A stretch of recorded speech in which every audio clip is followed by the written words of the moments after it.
I watched a mountain eat the sky. And from across the water, from the terrace of a villa in Misenum, I could do nothing but stand there. A boy with ink on his fingers and fear in his chest. Have you ever seen something so enormous that your mind refuses to believe it is real? That is what it was like.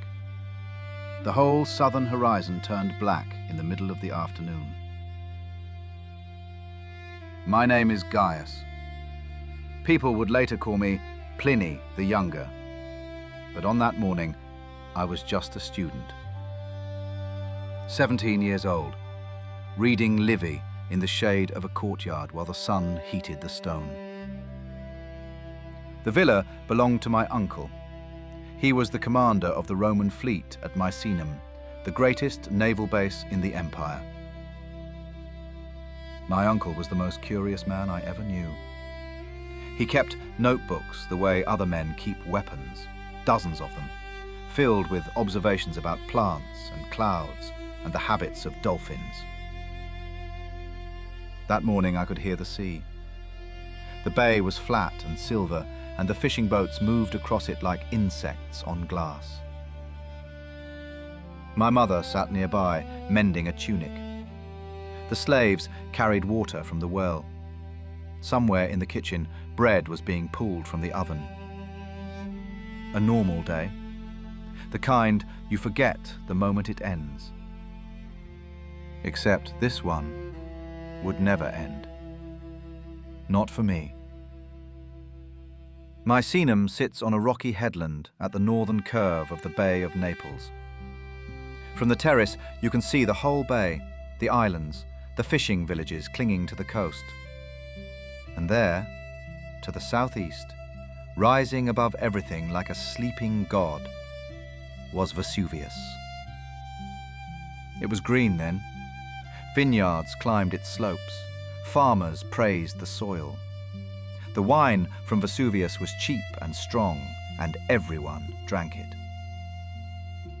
Nobody feared the mountain. Nobody even thought of it as a volcano. That word did not exist yet. I should tell you about my uncle, because what happened next only makes sense if you understand the kind of man he was. Pliny the Elder, admiral, naturalist, author of 37 volumes of natural history. He believed that the purpose of a human life was to observe, to record, and to understand. He slept little. He read constantly. He had a slave read aloud to him during meals so that no moment was wasted. He once told me that a man who stops being curious has already begun to die. I did not understand what he meant. Not until that afternoon. It was about 1 hour after midday. I was reading. My mother was resting. The house was quiet. She came to me. She said, "Look at that cloud." I put down my book and walked to the terrace. What I saw made no sense. A column of smoke was rising from Vesuvius. Not like a cooking fire, not like a forest burning on a hillside. It rose straight up into the sky, impossibly tall. And then it spread outward at the top, like the branches of a pine tree. The trunk of that tree was white, but the branches were dark, streaked with grey and brown, and something that looked almost like earth.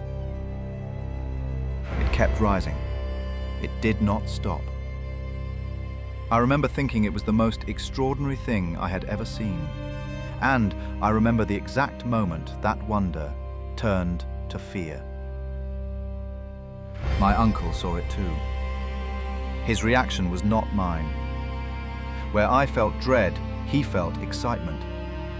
He ordered a fast galley prepared. He wanted to get closer, to study the cloud, to see what was happening on the far shore. Then, a message arrived.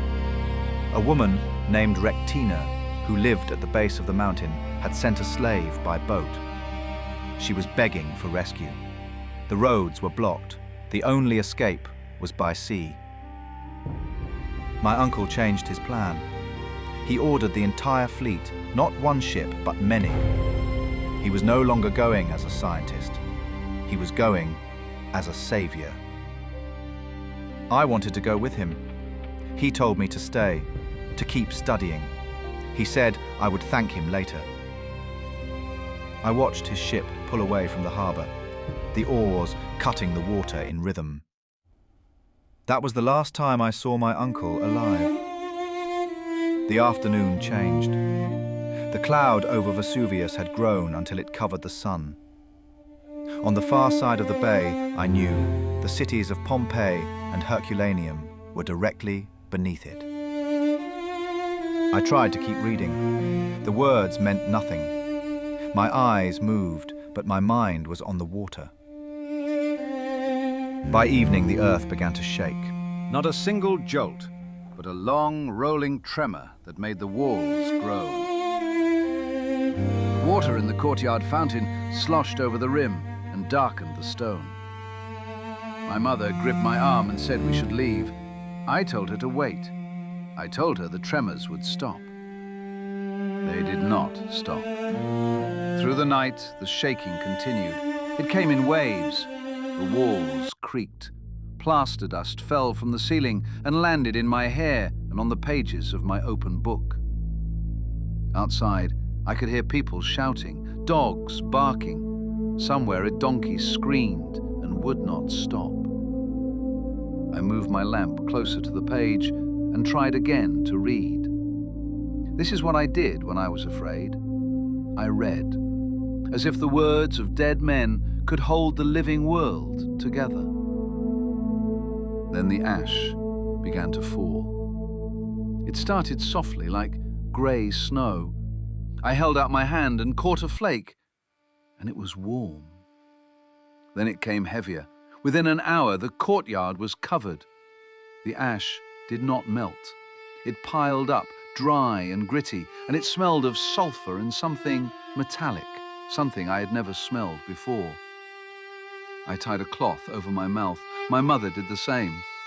The slaves were panicking. Some had already run. The buildings around us were groaning under the weight. I heard a roof collapse somewhere to the east, then another. We decided to leave. My mother and I, and a few of the household slaves. We walked out into the street, and the world had changed. The air was thick and grey. Every breath was a fight. Ash stung my eyes, and I could barely keep them open. People were moving in every direction. Some carried bundles, some carried children. Some carried nothing at all and walked as if asleep. I held my mother's hand. She was 53 years old, and she was not fast. She told me to go ahead, to save myself. I told her I would not leave her. We would walk together, or not at all. She did not argue. She took my arm, and we walked. The darkness was absolute, not twilight, not the darkness of a moonless night. This was something else. This was the darkness of a sealed room. No light from any direction. People around us were screaming. Some were calling out for their children. Some were calling out for their gods. Some were saying this was the end of the world, that the sun had been destroyed. I was not sure they were wrong. We sat down at the side of the road. There was nowhere to go. The ash was falling so thick that it was building on our shoulders and in our laps. I brushed it from my mother's hair. She was whispering a prayer. I could feel her hand shaking in mine. A man near us lit a torch. The flame was small and orange, and it barely cut the dark. But I had never been so grateful for light in my life. I thought of my uncle, out there on the water, sailing toward the mountain, not away from it. I thought of the people in Pompeii, 20,000 souls directly under the cloud. I did not know what was happening to them. I did not know that some of them, were already dead. With a wall of gas, hotter than an oven, that swept through their streets at the speed of a racing chariot and stopped every heart in an instant. They never felt it. That is the one mercy. And then the light came back. Not suddenly, not like a curtain being pulled. It crept. A faint grey glow in the east, as if the sky itself was remembering what it was supposed to do. My mother lifted her head. She looked at me, and there was ash in her eyelashes, and I almost laughed. I helped her stand. We were covered in grey dust from head to foot. Everyone was. We looked like statues of ourselves. The sun came through, weak and yellow. Not the bright Mediterranean sun I knew, but it was there. The world had not ended. We walked back toward the villa. The streets were buried under ash a foot deep. Buildings had cracked, trees were bent and grey. But we were alive. That fact felt enormous and strange, like a gift I had not asked for and did not fully understand.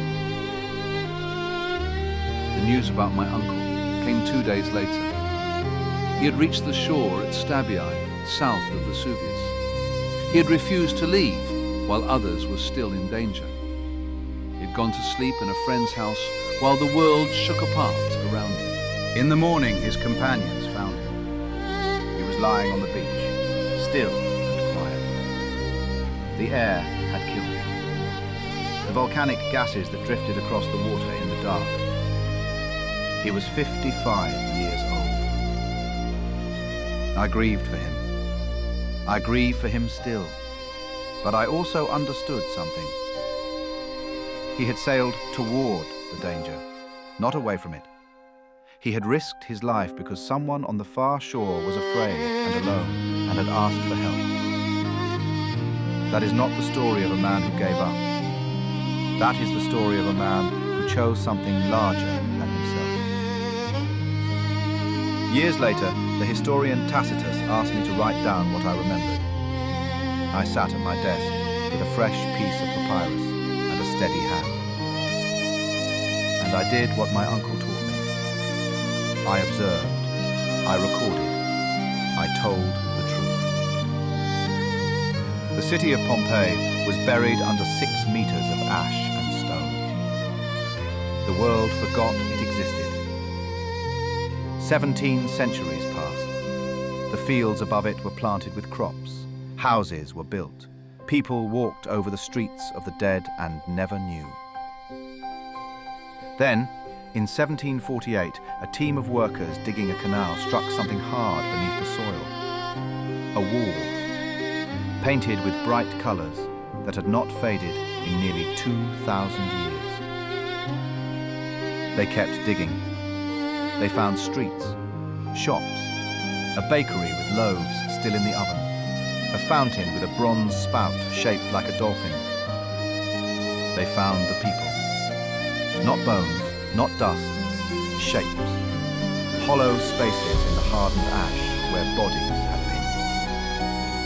been. A man named Giuseppe Fiorelli figured out that if you poured plaster into those hollow spaces, the ash would give back what it had taken. And it did. The plaster filled the voids, and when the ash was chipped away, there they were. The people of Pompeii, frozen in their final moment. A mother holding a child against her chest, a man covering his face with his hands, a dog still chained, twisting against the rope. They are not statues. They are casts of real people, of the last thing they ever did. I wrote my letters to Tacitus so that the truth would survive. I did not know that the mountain itself was keeping a record far more honest than mine. Every frozen gesture, every last embrace, every hand reaching for someone it would never hold again, the mountain remembered what the world forgot. If this story stayed with you, if you felt something standing in that darkness beside me, then you understand why I tell these stories. Subscribe so you do not miss the next one. Leave a comment and tell me which moment hit you the hardest. Like this video so others can find it too. My name is Gaius Plinius Caecilius Secundus. I was there, and now, so were you.